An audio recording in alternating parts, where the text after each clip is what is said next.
Yooyyaa nagaa keessanii maatiiwwan chaanaala keenyaa bakka jirtan maratti nagaan koo sinaa qaqqabu. Har'as immoo viidiyoo ajaa'ibaatii walitti deebinee jirra jechuudha. Viidiyoo har'aa keessatti kan waliin ilaallu siitingii keessan keessatti argame baay'een keessan kan siitingoota kana hin beekne developer optionii keessaa otoo hin bahin siitingiiwwan ajaa'ibaan isinitti agarsiisa. Barnoota irraa ni jaallattu dhibbaan dhibbatti hanga dhumaatti turtii keessan nu faana taasisaa isiniin jenna. Gara barnootaatti otoo hin deemin immoo kanneen YouTube chaanaala keenyaaf haaraa taatan subscribe gochuu hin dagatina. Gaaffii qeeqaaf yaadoo qabaattan immoo komentiin keenya banaadha. Komentii irratti nuuf barreessaa isiniin jenna. Viidiyoo kana immoo laayikii xiqqootiin eegallaa. Amma gara viidiyoo keenyaatti dalagaa gara bilbila keessanii siitingii bilbila keessanii ni dhaqxu. Bilbilli siitingii dhabe hin jiru jechuudha. Bilbilli hundumtu siitingii qaba. Gara siitingii bilbila keessanii ni dhaqxu. Kunoo about device kan jedhu kana keessa seentu. Wantoonni kun siniif hin galu yoo ta'e bakka sarchii irratti barreeffachaa deemuu ni dandeessu jechuudha. Iskiriptoodhaan barreeffattanii bakka sarchii irratti yoo barreessaa deemtan isiniif fida innu jechuudha. About device kan jedhu kanarra si'a tokko ni tuqxu. Erga isa tuqxanii booda xiqqoo gadi ni siqtu.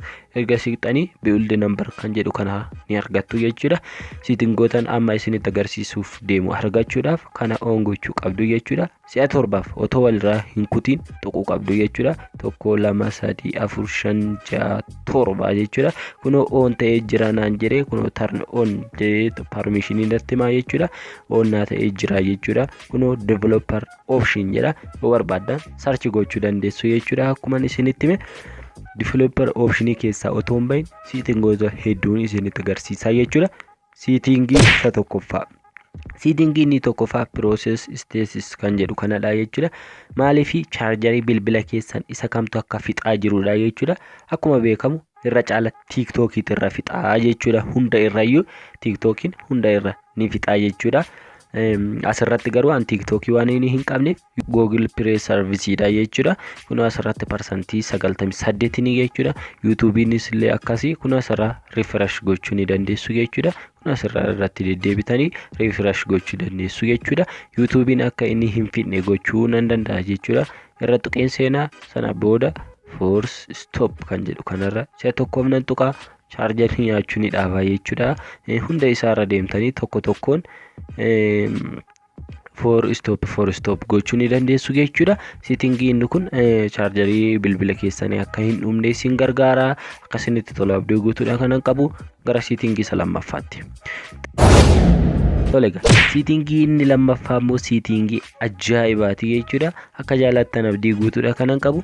Siitingiin keenya inni lammaffaa kun immoo hiriyaan keessan fakkeenyaaf bilbila natti kennuu jedhan isin immoo otoo isin ittiin tolin otoo isin dabbaru jechuudha. Garaa keessan duuba itti kennuu yoo barbaadan fakkeenyaaf akka inni isin jalaa hin tuttuqne yoo barbaadan kana ishii kana onni godhattu jechuudha. Show screen updates kan jedhu kanarra onni godhattu jechuudha.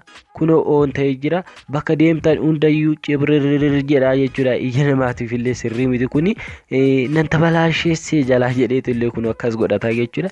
Nan tabalaasheessee illee jalaa jedheetu isinitti deebisaa jechuudha. Siitingii isa kana akka jaalattan abdii guutuudha kanan qabu. Baay'ee natti tolee siitingii jiran keessaa siitingiin kun isa baheessaa jechuudha.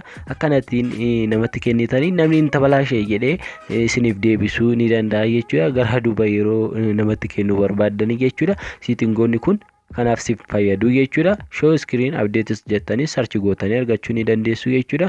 Inni sadaffaa kunis immoo force kan jedhu kun immoo gara bitaatti naanneessa garumatti tuqanuu walii hin namaaf hin beekamu jechuudha. Ilaala kunoo ibsaa saafaa akkas gaggaragalchee saatii fa'a garumatti tuqan waliiyyuu hin beekanii jechuudha. Kana akkas gootaniif namatti yoo kennitan jalaan balleessee maalidha kun namaan galu jedheellee isiniif deebisuu ni danda'a jechuudha. Siitingiin inni kun siitingoonni kun isaan kun lamaan kana fakkaatu jechuudha. Akkasinitti tolan abdii guutuudha kanan qabu jechuudha. Siitingoonni taanan kun immoo baay'ee namatti toludha. Kan baay'ee namoonni hedduun jaalatanidha jechuudha.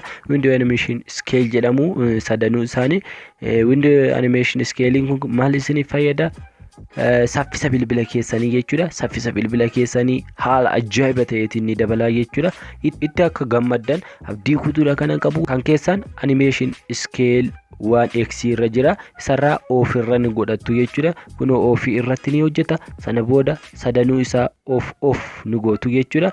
erga of gootanii cuftanii ni bantu jechuudha yookaan immoo resistance gootu sana booda haala ajaa'iba ta'eetiin saffisni bilbila keessanii isiniif dabalaa jechuudha akka jaalattan abdii guutuudha kanan qabu ammas immoo gara siitingii biraatti deemna jechuudha. Limit background process jedha jechuudha inni kun immoo chaarjarii bilbila keessaniif baay'ee barbaachisaa kan ta'ee fi isa duraa irrallee filatamaa kan ta'edha jechuudha kun amma standard limit irra jira jechuudha appilikeeshinoonni jiran hundumtuu background irratti akka isaan hojjetan haa ta'anii jechuudha no background processor jedhamu appiin kamumtuu akka hin hojjenne background irratti akka chaarjarii hin nyaanne gochuu ni dandeessu jechuudha sinaachi keessa waan process at must kan jedhu kanarra tokkitti qofaatiif haa teessuushii jechuudha kaawwachuutiin chaarjariin bilbila keessanii yeroonsaa yookaan immoo yeroon inni fixu xiqqoo akka isiniif dabalu taasisuu ni dandeessu jechuudha akka jaalattan abdii guutuudha kanan qabu jechuudha kabajamtoota viidiyoo narraa akka isinitti tolee abdii guutuudha kanan qabu warroon haaraa taatan subscribe viidiyoo kana immoo like namoota jaalattaniif immoo share gochuu hin dagatinaa isiniin jenna next viidiyoo hidda ta'eetiin hanga walitti deebinutti nagaanaaf ta'a.